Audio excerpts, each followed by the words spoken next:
Pessoal de segundo ano, a gente vai falar na aula de hoje. Vamos lá, adivinha, quem é capaz? O que seria esse monumento aqui, né? Vamos lá, acertou quem disse Bastilha, né? A Bastilha representa um ambiente de prisão na história da França, né? Então a gente vai falar de França, especificamente a Revolução Francesa, que não só revolucionou a França, mas o mundo com os ideais franceses. Nós vamos falar de uma França do século XVIII, né? O ano de 1789 é um ano emblemático para a história da humanidade e especificamente França. Foi o que foi a Revolução Francesa, né? O que eu posso dizer o que foi a Revolução Francesa? A Revolução Francesa ela foi o conjunto de eventos que de 1789 a 1799 alterou o quadro político, econômico e social da França, né? Antes da Revolução, a França era caracterizada pelo antigo regime, ou seja, o absolutismo monárquico, o mercantilismo e a sociedade estamental. A Revolução rompeu com o antigo regime, que denominava, né, ou dominava a Europa desde o século XV, tornou-se assim um importante marco histórico, iniciando a Idade Contemporânea. Então, é importante o aluno entender que o período contemporâneo ele inicia a partir da Revolução Francesa, né? A Revolução Francesa inspirou a reforma ou as reformas em outros países, além de ter influenciado na independência das colônias espanholas e na proclamação da independência do Brasil. Então veja que a Revolução Francesa ela influenciou muito a história de alguns países, né, inclusive Brasil. Embora seja uma revolução burguesa, houve forte participação popular, né? A gente sabia que a burguesia, né, queria almejava as mudanças no poder e a população popular foi usada, mas a gente sabe que também foi significativo para essa camada da sociedade. Representa o momento em que a burguesia já detentora do poder econômico, né? A burguesia, os grandes comerciantes na época, antigo poder político, né? Elas vão atingir agora o poder político, né? Nós sabemos que a burguesia ela detinha o poder econômico, mas ela almejava o poder político. Causas, né, da Revolução. Dentre as principais causas da Revolução Francesa, podemos destacar o custo da monarquia, pois o rei Luís XVI e a sua corte gastavam enormes quantias para sustentar seus privilégios. As ideias iluministas também influenciaram o desejo por reformas políticas e econômicas, os ideais de liberdade, igualdade e fraternidade, né? Que é o lema da Revolução Francesa, liberdade, igualdade e fraternidade, abarcaram estampados nas cores da bandeira também no hino da França. O gasto com guerras pesou a economia do país. A França participou da guerra da independência dos Estados Unidos e perdeu a Guerra dos 7 Anos contra a Inglaterra. Além dessas causas, nós temos o quadro econômico na França era péssimo e a fome ameaçava a população, secas prejudicavam a agricultura e acentuavam a miséria. Havia escassez de alimentos, o que aumentava ainda mais a revolta da população.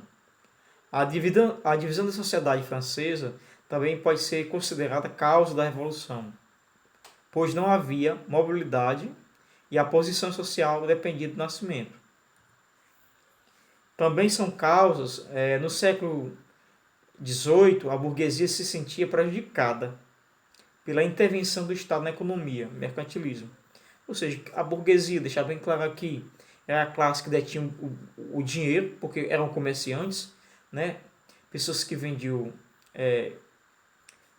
produtos, especiarias, como pimenta do reino e outras mais, pessoas que vendiam tapetes, né? Compravam no mundo árabe e traziam para a Europa. Então, esse pessoal que detinha esse poder econômico, ele se sentiu prejudicado pela intervenção do Estado na questão da economia, os abusos, né, pela questão dos impostos.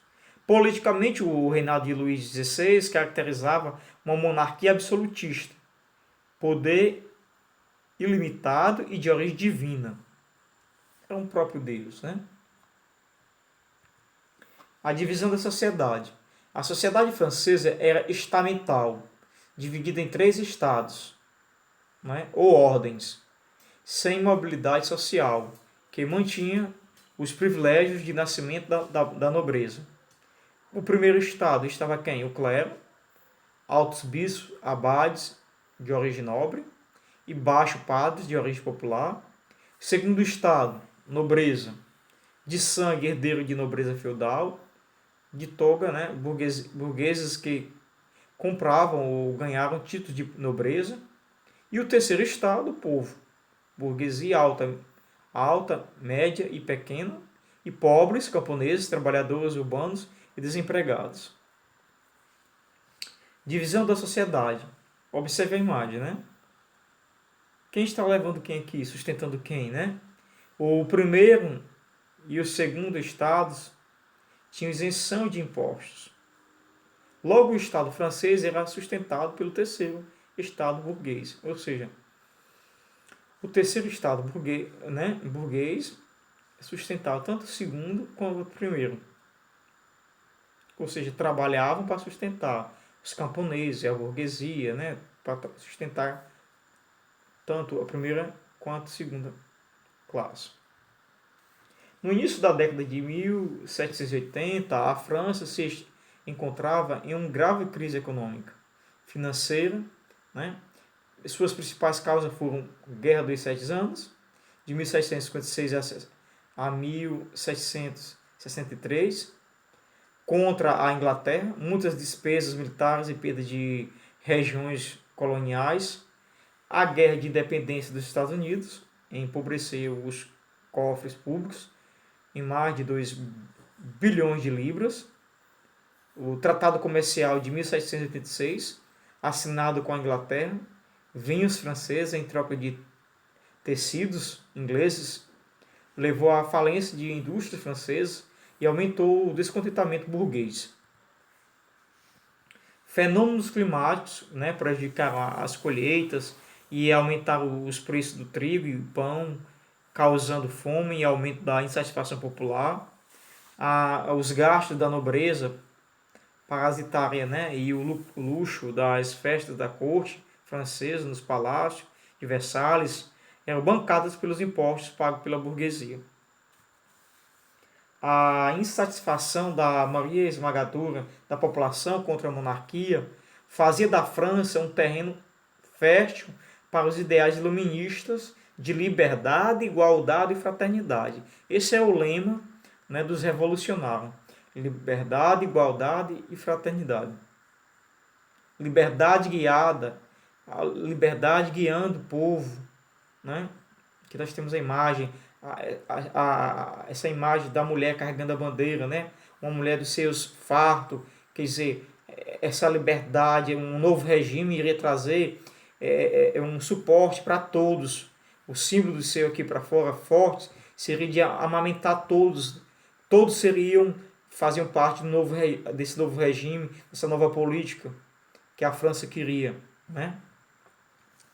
Por isso que a mulher com seios, é isso, a mulher com seios para amamentar. Então, amamentar aqui não seria sustentação à classe, nesse sentido. Por isso que o pintor, a pedido desses revolucionários, idealizou criar na mente das pessoas politicamente esse ideal imaginário de que esse novo regime seria para todos, acolher o pobre e o rico. Nós sabemos que isso na história é uma forma de fazer convencer ao outro, né? Etapas da Revolução. A Assembleia dos Estados Gerais, de 1789. Para resolver a questão dos impostos, o rei convocava a Assembleia dos Estados Gerais, com representantes dos 3 estados. Cada estado ele tinha direito a um voto, mas a burguesia queria uma votação por indivíduos, o que levou a violentas discussões. Diante da impossibilidade de resolver a questão, o terceiro Estado se separou dos demais, declarando-se a Assembleia Nacional Constituinte. A primeira fase da Assembleia Nacional Constituinte, de 1789 a 1791, a Constituição representaria o fim do absolutismo monárquico na França. Em Paris, o povo invadiu a antiga prisão da Bastilha, no momento que representou simbolicamente o fim do antigo regime.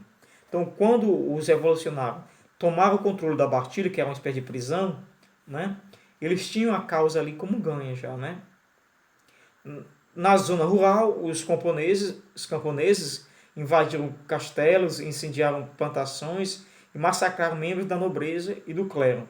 O Grande Medo, né, que ficou conhecido. Aqui a gente vê essa imagem, o momento da tomada da Bastilha. Os revolucionários controlaram. Vamos imaginar que o ambiente que poderia prender, né, os revolucionários seria a Bastilha. Se os revolucionários estavam sob o controle da Bastilha, então a revolução estava ganha. Essa era a mentalidade dos revolucionários que queriam Nova França. Então a tomada da Bastilha acontece, que é um marco de ganho da Revolução, 14 de junho de 1789. Decisões da Assembleia Nacional Constituinte. Declaração dos Direitos Humanos, o direito do homem e do cidadão, né? Todos têm direito à liberdade e à defesa da propriedade privada. Lembrando que é a Declaração do Direito do Homem e do Cidadão. Que todo tem direito à liberdade e à defesa da propriedade privada. Extinção dos privilégios feudais da nobreza. Aprovação da Constituição do clero. Confisco das terras da Igreja e subordinação de seus membros ao Estado francês. Promulgação da Constituição de 1791, que estabelecia o voto censitário e a tripartição dos poderes. Declaração do Direito do Homem e do Cidadão, né? Monarquia Constitucional de 1791 a 1792. Luís XVI aceitou a Constituição, mas foi pego ao tentar fugir com sua família para a Áustria e preso no Palácio das Tulherias, né? As monarquias absolutistas da Europa começaram a organizar uma ofensiva contra a França e, diante da invasão prussiana, a Assembleia convocou todos os cidadãos à guerra. As armas cidadãs, formai vossos batalhões, marchemos, nossa terra do sangue, impulso e saciará. A multidão enfraquecida, aliás, enfurecida, ela invadiu o local onde o rei estava preso, considerando o traidor. Os revolucionários aboliram a monarquia e proclamaram a república. Então, a partir desse momento, a França se torna república, né? A invasão no Palácio das Tulherias, né, em 10 de agosto de 1792. Essa imagem desse momento cruel. A segunda fase, a Convenção, que é por volta de 1792 a 1793. Seus membros foram escolhidos por sufrágio universal masculino e pertenciam aos seguintes partidos políticos: os girondinos, os jacobinos, né? A planície ou pântano. Os girondinos sentavam-se à direita da Assembleia e representavam a alta burguesia, né? Deixar bem claro que a alta burguesia ela era representada pelos girondinos.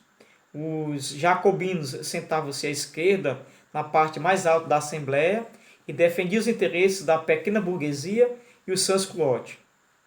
A planície ou pântano, sem posição política, definida, sentava-se ao centro, na Assembleia, na parte mais baixa, né?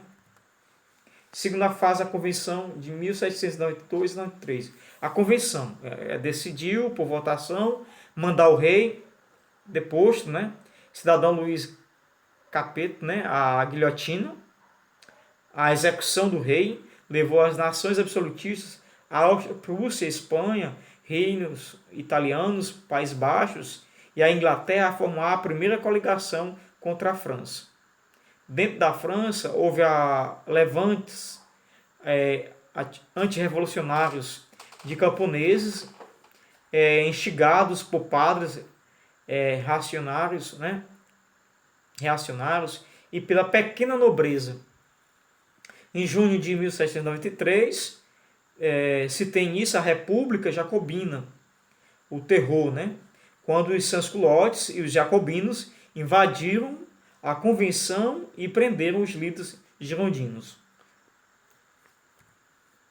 A República Jacobina, em junho de 1793 a julho de 1794, a criação do Tribunal Revolucionário, que julgava os opositores da Revolução e condenava-os à morte na guilhotina. Houve a criação do ensino público e gratuito, a abolição da escravidão nas colônias, tabelamento dos preços dos alimentos e a instituição do sufrágio universal masculino. Os jacobinos perderam popularidade graças à carnificina das execuções, o que levou à volta dos girondinos ao poder no golpe do novo Thermidor. A reação thermidoriana de 1794 a 1795, a execução do Robespierre, né, na guilhotina e a anulação das medidas populares tomadas pelos jacobinos, né, o restabelecimento da liberdade de preços de promulgação de uma nova Constituição que estabelecia que o poder executivo seria exercido pelo diretório, além do retorno do voto cessitado. A terceira fase, o diretório, por volta de 1795 a 1799, após a queda de Robespierre, a alta burguesia voltou ao poder, disposta a consolidar suas conquistas. Em agosto de 1795, foi criado o diretório, no qual 5 membros, né, chamados de diretores, exerciam o poder executivo. Esta fase encerrou em 1799. A crise econômica agravava-se a cada dia, a corrupção aumentava e faltava alimentos. Com o passar do tempo, o governo diretório foi ficando cada vez mais enfraquecido. Com a França imersa ao caos e sob a ameaça de ataques internos e externos, a burguesia articulou entregar o poder a alguém influente e poderoso. Esse alguém foi o jovem general Napoleão Bonaparte, que a partir de 1799 começou a governar a França. O diretório, por volta de 1795 a 1799, teve maioria girondina, né, e sofria a oposição dos jacobinos e dos monarquistas. Enfrentou tentativas de golpes dos dois grupos, como a Conspiração dos Iguais, cujo líder jacobino foi preso e guilhotinado, né, pelos girondinos, Graco, né, Babeuf. Externamente, a França ainda enfrentava com sucesso os países absolutistas e começou a se destacar o gênio militar de Napoleão Bonaparte. Para consolidar sua república, né, a burguesia e os girondinos apoiaram o golpe do 18 de Brumário. O golpe do 18 de Brumário, Bonaparte derrubou o diretório e instituiu o consulado. Aqui a gente vê a imagem de Napoleão Bonaparte, né? E aí a gente vai dando finalização desse contexto da Revolução Francesa. Um abraço.